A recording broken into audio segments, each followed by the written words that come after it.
99% of people are not willing to do what it takes to make their dreams come true.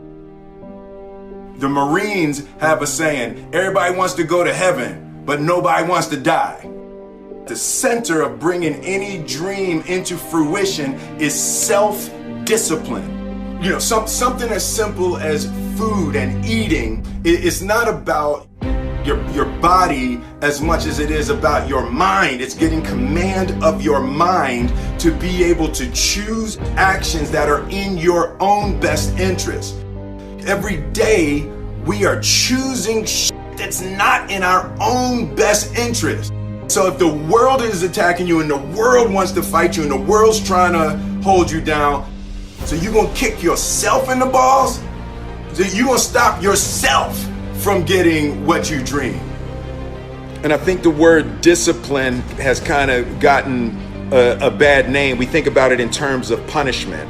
I'm not talking about discipline in that way. I'm talking about discipline in the sense that you forego immediate pleasure for the exchange of long-term self-respect.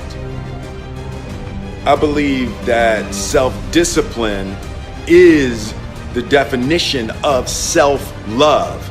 That when you say that you love yourself, that means that you have behavior towards yourself that is loving. Self-discipline is the center of all material success. You cannot win the war against the world if you can't win the war against your own mind.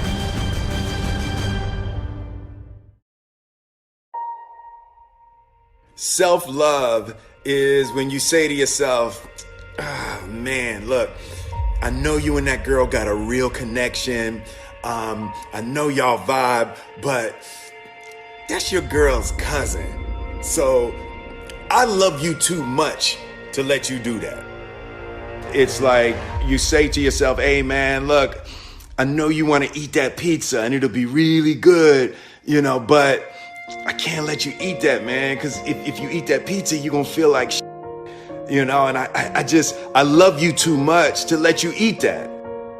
Self-love is, hey, look, I know you got a test on Monday, you know, and I know you really want to go out with your friends. It's Saturday night, you want to go out, but if you fail that test, you're not going to feel good about yourself.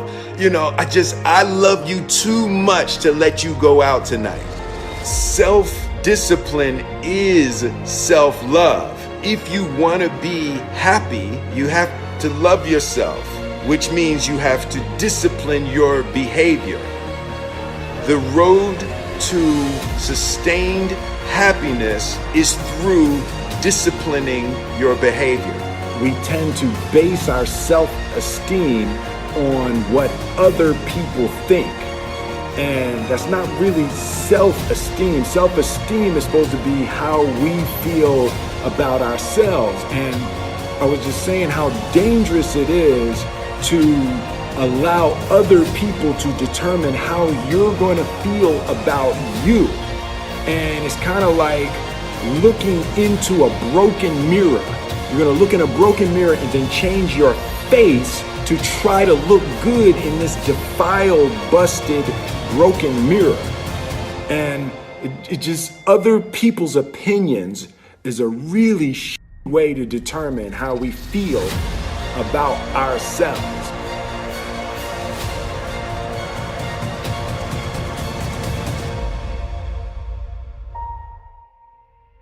It don't matter whose fault it is that something is broken if it's your responsibility to fix it. For example, it's not somebody's fault if their father was an abusive alcoholic, but it's for damn sure their responsibility to figure out how they're going to deal with those traumas and try to make a life out of it. It's not your fault if your partner cheated and ruined your marriage, but it is for damn sure your responsibility to figure out how to take that pain and how to overcome that and build a happy life for yourself.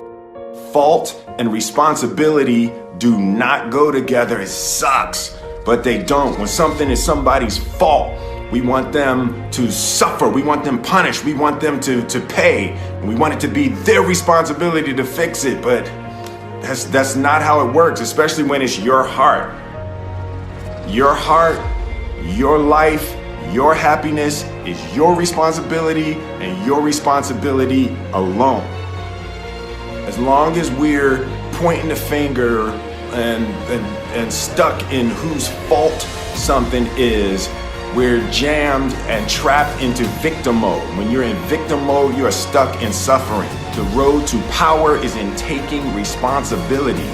Your heart, your life, your happiness is your responsibility and your responsibility alone. You can make a person smile, you can make a person feel good, you can make a person laugh, but whether or not a person is happy is deeply and totally and utterly out of your control.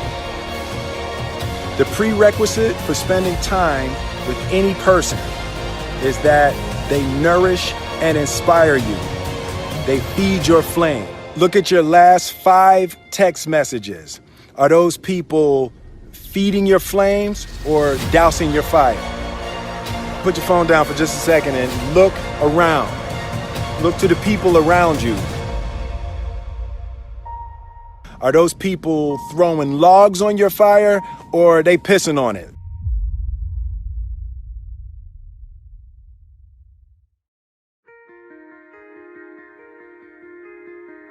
I want my life, I want my work, my family, I want it to mean something. And it's like, if you are not making someone else's life better, then you're wasting your time.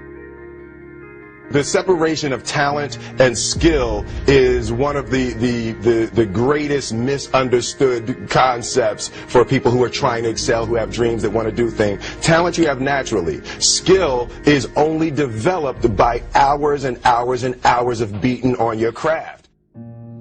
You don't try to build a wall. You don't set out to build a wall. You don't say, I'm going to build the biggest, baddest, greatest wall that's ever been built. You don't start there. You say, I'm going to lay this brick as perfectly as a brick can be laid.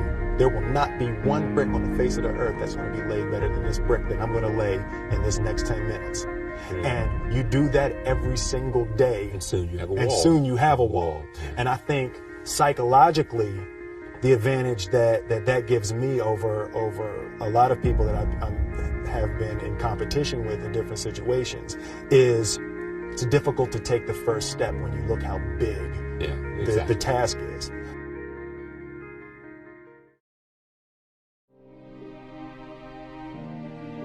The definition of who I am is very clear to me, and it also redefines who I want to be, in that I know for a fact that I'm stronger than I thought I was. You know, you can't help but ask yourself the question, what would I do if I was in Muhammad Ali's shoes? I'm motivated by fear. I hate being scared to do something. And I think what developed in my early days was the attitude that I started attacking things that I was scared of. Why were you scared in your bed the night before? What do you need that fear for? Just don't go. Why are you scared in your bed 16 hours before you jump? Why are you scared in the car? Why could you not enjoy breakfast? Fear of what? You're nowhere even near the airplane. Everything up to the stepping out, there's actually no reason to be scared. It only just ruins your day. You don't have to jump. And then in that moment, all of a sudden, where you should be terrified is the most blissful experience of your life.